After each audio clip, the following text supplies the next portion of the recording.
Assalamualaikum warahmatullahi wabarakatuh. Teman-teman, sekarang kita berjumpa lagi dalam pembelajaran tematik. Semoga kalian semua sehat-sehat dan semangat selalu.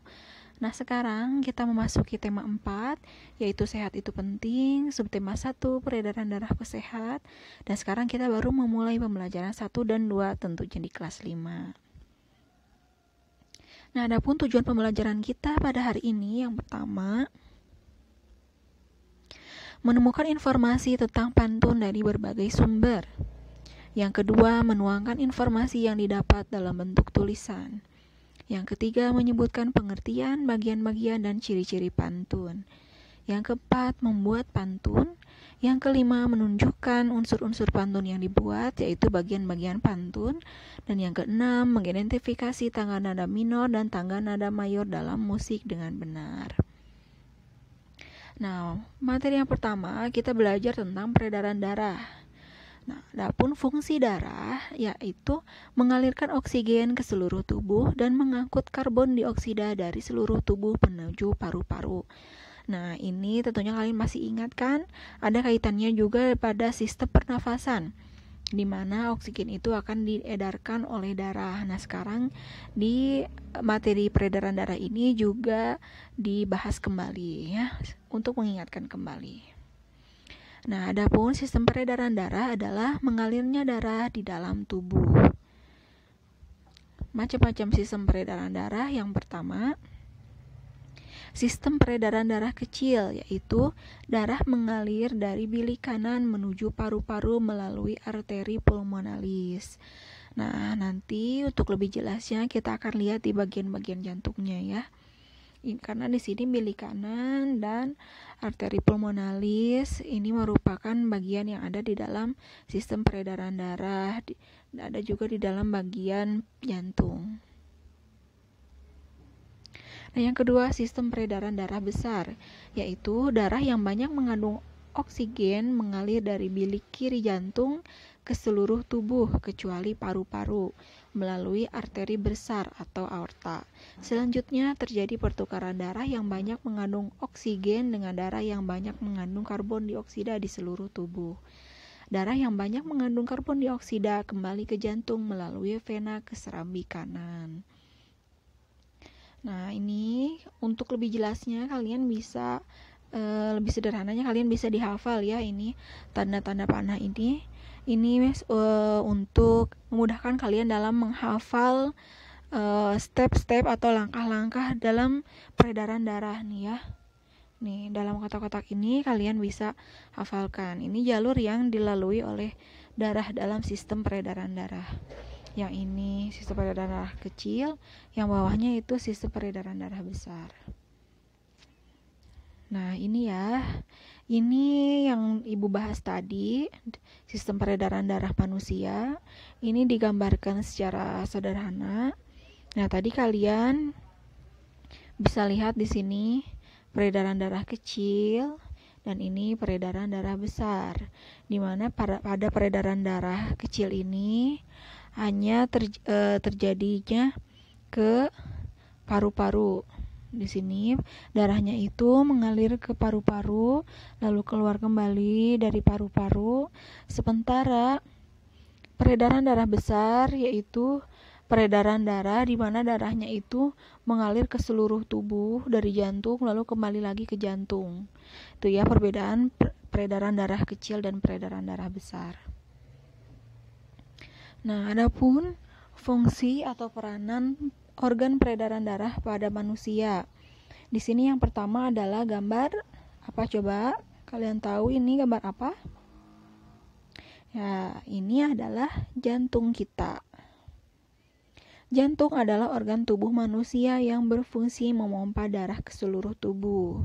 Tuh ya, jadi peranan jantung itu sangat besar, di mana dia itu memompa darah menuju dari jantung itu memompa darah ke seluruh tubuh, juga tadi ke paru-paru ya, di mana darah itu kan mengangkut oksigen dan sari makanan, sehingga oksigen dan sari makanan itu tidak akan sampai ke seluruh tubuh jika darah tidak dipompa oleh jantung.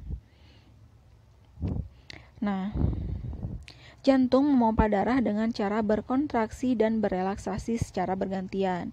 Jadi ketika jantung berkontraksi, dia itu akan mengerucut. Nah, saat itulah darah itu akan terpompa keluar. Nah, ketika berelaksasi, jantung itu akan mengembang, seperti mengembang. Nah, darah itu akan terkumpul di dalamnya. Lalu jantung tersusun atas kumpulan otot-otot yang sangat kuat yang disebut miokardium. Nah, jantung ini dari setiap orang itu ukurannya tentunya berbeda-beda. Nah, untuk mengetahui ukuran jantung kita bisa mengepalkan tangan kita. Jadi ukuran jantung setiap orang itu besarnya sama dengan kepalan tangan orang tersebut. Jadi kalau kalian ingin tahu sebesar apa jantung kalian, kalian boleh kepalkan tangan kalian. Nah, sebesar itulah ukuran jantung kalian. Nah, yang kedua, tuh kalian lihat di dalam tubuh manusia itu terdapat banyak sekali saluran darah. Di sini kalian bisa lihat yang berwarna biru dan berwarna merah. Ini merupakan saluran-saluran darah ya, atau yang disebut pembuluh darah, di mana di dalam saluran darah atau pembuluh darah itu terdapat darah-darah yang mengalir. Nah, pembuluh darah merupakan saluran tempat mengalirnya darah dari jantung ke seluruh tubuh dan dari seluruh tubuh kembali ke jantung. Pembuluh darah terdiri atas dua jenis, yaitu pembuluh nadi atau arteri, yaitu pembuluh yang membawa darah yang kaya akan oksigen keluar dari jantung ke seluruh tubuh. Sementara pembuluh nadi yang paling besar disebut aorta. Nah, pembuluh balik vena yaitu pembuluh darah yang membawa darah kaya karbon dioksida dari seluruh tubuh melalui jantung. Nah, ujung cabang pembuluh terkecil disebut pembuluh kapiler. Disinilah terjadi pertukaran oksigen dan karbon dioksida. Nah, kalian lihat kenapa di situ pembuluh darahnya ada yang berwarna merah dan biru. Nah, yang berwarna merah itu darahnya itu mengandung banyak oksigen dan sari makanan yang akan diedarkan dari seluruh tubuh. Nah, tadi di pembuluh darah terkecil di dalam kapiler, di sini terjadi pertukaran oksigen dan karbon dioksida. Jadi di sini ada pertukaran. Jadi darah itu melepaskan oksigen, lalu dia mengikat karbon dioksida dari seluruh tubuh. Nah, ini ya yang sudah berwarna biru, ini pembuluh darahnya itu sudah bertukar, dia sudah menyerap karbon dioksida. Nah, di sini sudah tidak ada lagi sari makanan. Nah, jadi darah yang mengandung karbon dioksida ini akan kembali lagi ke jantung. Nanti dari jantung akan dialirkan ke paru-paru, lalu nanti karbon dioksidanya akan dihembuskan keluar. Nah, kalian lihat pembuluh darah ini yang berwarna merah dan biru, itu jika kita tarik lurus, panjang pembuluh darahnya ini 160.000 kilometer. Bisa kalian bayangkan ya bagaimana panjangnya ini pembuluh darahnya ini jika ditarik. Nah, ini kuasa Allah ya.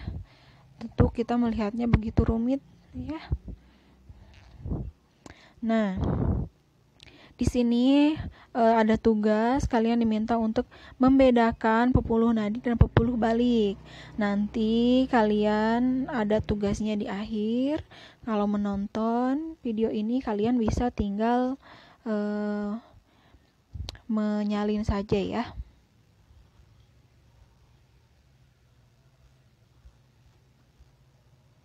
Nih, ini ya.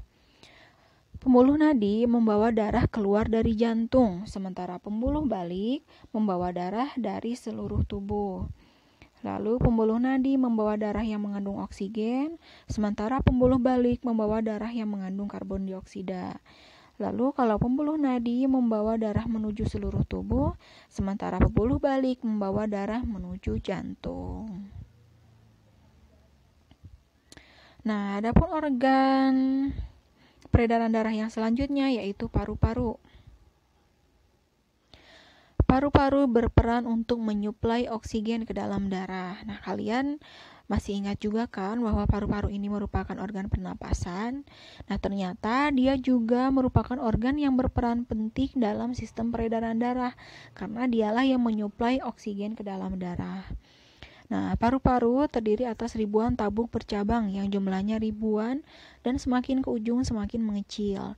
Pada ujung yang mengecil terdapat kantong udara yang disebut alveoli. Nah, masing-masing alveoli memiliki jaringan halus kapiler yang menjadi tempat pertukaran oksigen dan karbon dioksida. Ini seperti yang Ibu sampaikan tadi ya. Jadi di kapiler darah itulah terjadi tempat pertukaran oksigen dan karbon dioksida. Nah, ternyata kapiler darah itu terdapatnya di alveoli, yaitu kantong terkecil yang ada di ujung paru-paru ini ya. Di ujung cabang dari paru-paru ini. Nah, kalau ini apa? Coba. Ya, ini adalah sistem peredaran darah pada burung. Hampir mirip ya dibuat ini. Ini kalian gambar yang kalian lihat ini berbentuk gambar yang sederhana untuk memudahkan kita dalam memahaminya. Karena kalau pada kenyataannya di dalam tubuh makhluk hidup itu Allah ciptakan begitu rumit sampai-sampai kita sebagai manusia tidak bisa menirunya ya, tidak bisa meniru ciptaannya. Nah, kita lihat di sini di dalam peredaran darah di sini ini merupakan sistem peredaran darah burung dan ini merupakan jantungnya ya. Kalian bisa lihat saja ini sepintas. Nah,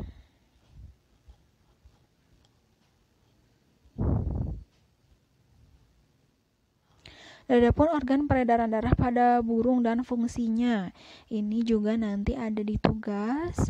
Jadi kalian yang menonton ini tinggal nanti disalin saja ya. Nah, organ peredaran darah pada burung yang pertama jantung, berfungsi untuk memompa darah. Darah ya ini maksudnya, bukan darah. Yang kedua arteri, berfungsi untuk membawa darah bersih yang kaya oksigen ke seluruh tubuh. Dan yang ketiga arteri pulmonalis, yaitu berfungsi untuk membawa darah kotor yang kaya karbon dioksida ke paru-paru.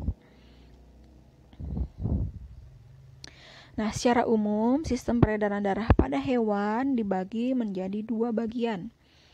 Yang pertama sistem peredaran darah terbuka. Pada sistem peredaran darah terbuka ini, tekanan darah yang dihasilkan dari kontraksi jantung cukup rendah. Oleh karena itu, sari makanan yang terdorong akan mengalir lebih lambat. Contohnya yaitu cacing dan serangga, seperti belalang, jangkrik, dan sebagainya. Yang kedua, sistem peredaran darah tertutup. Nah, pada sistem peredaran darah tertutup ini, jantung akan memompa darah secara terus-menerus, sehingga tekanan yang didapatkan tetap stabil. Hal ini akan mendorong darah keluar dengan lebih kuat dari pembuluh darah dan memasuki organ jantung dengan kecepatan yang baik. Contohnya katak, ikan, reptil, dan burung. Nah, untuk membedakannya secara sepintas, apakah hewan itu memiliki sistem peredaran darah terbuka atau tertutup, kalian bisa lihat ketika hewan itu disembelih ya, atau misalkan hewan itu terluka, ketika dia memancarkan darah yang cukup banyak, menetes atau mengalir, itu kemungkinan besar dia itu memiliki sistem peredaran darah tertutup.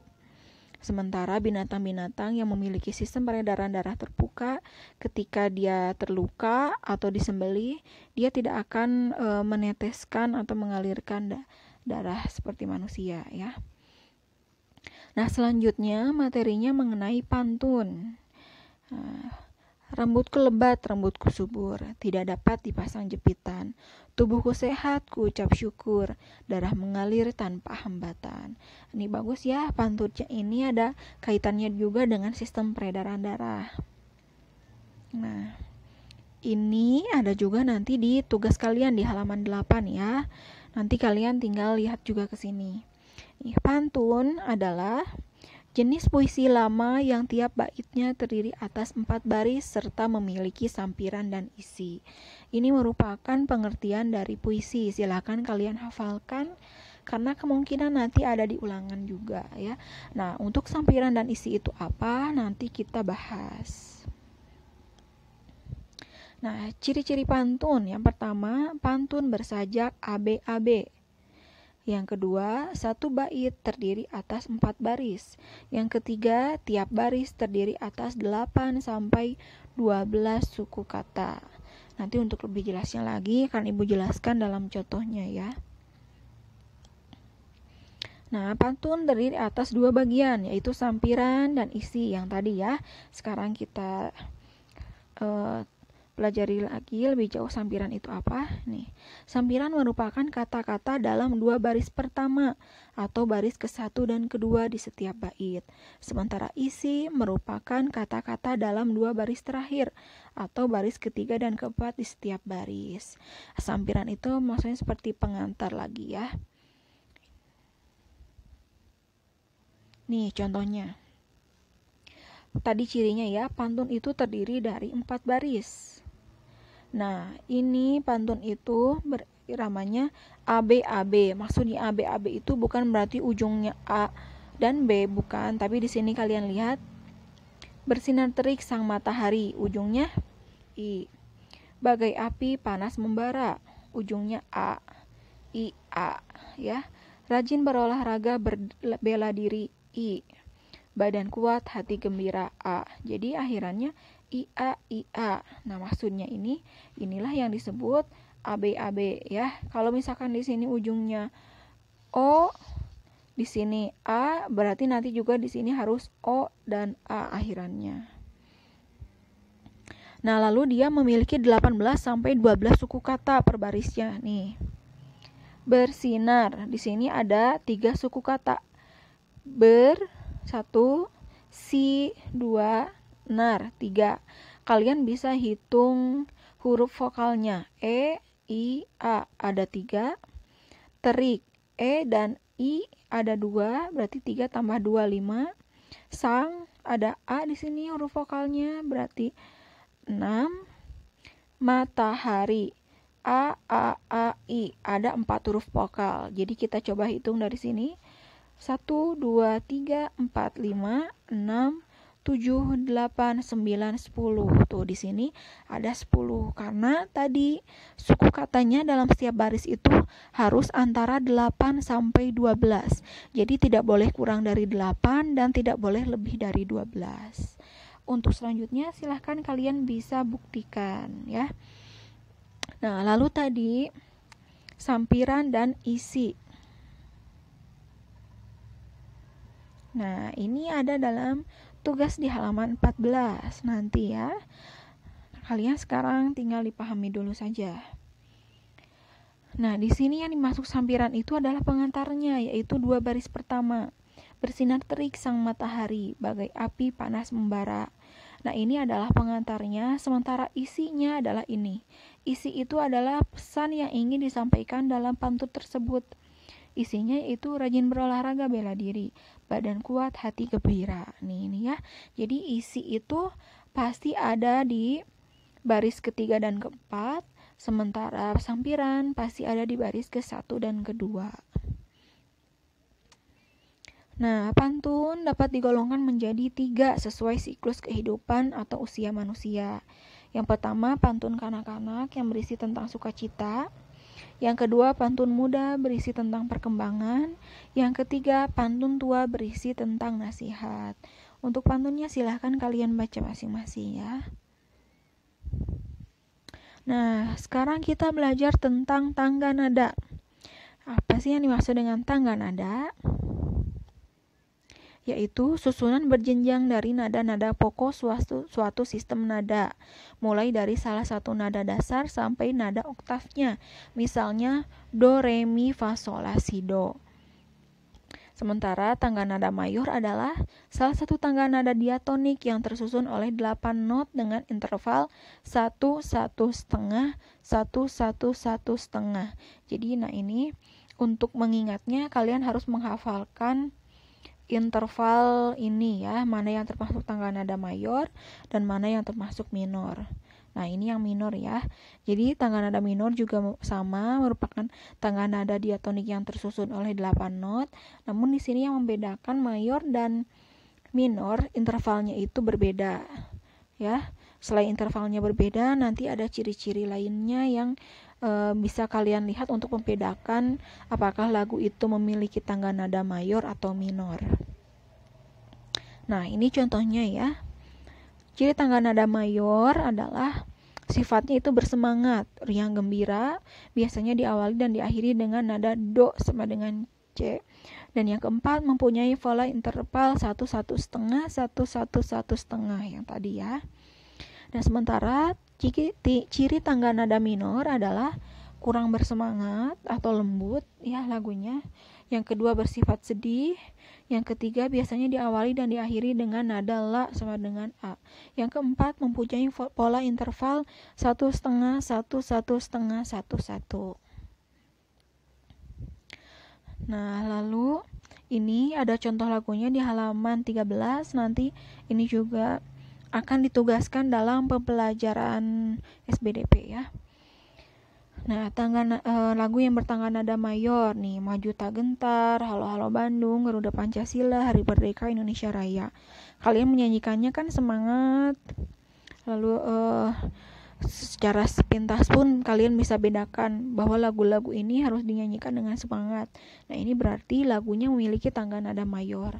Sementara yang bertangga nada minor yaitu Syukur, Tuhan, Gugur Bunga, Himne Guru, dan Ibu Pertiwi. Tentunya masih banyak lagi contoh lainnya ya. Nah, kita sudah ada di akhir pembelajaran. Ini tugas-tugasnya kalian hari ini. Insya Allah mudah ya, walaupun di sini banyak. Tadi sudah Ibu bahas. Kalian boleh coba kerjakan dulu sendiri tugasnya. Baru nanti kalian cek kembali di video untuk memastikan apakah kalian sudah mengerjakan tugasnya dengan benar atau belum. Nah, itu yang dapat Ibu sampaikan pada pembelajaran hari ini. Terima kasih atas perhatian kalian. Wabillahi taufiq wal hidayah. Wassalamualaikum warahmatullahi wabarakatuh.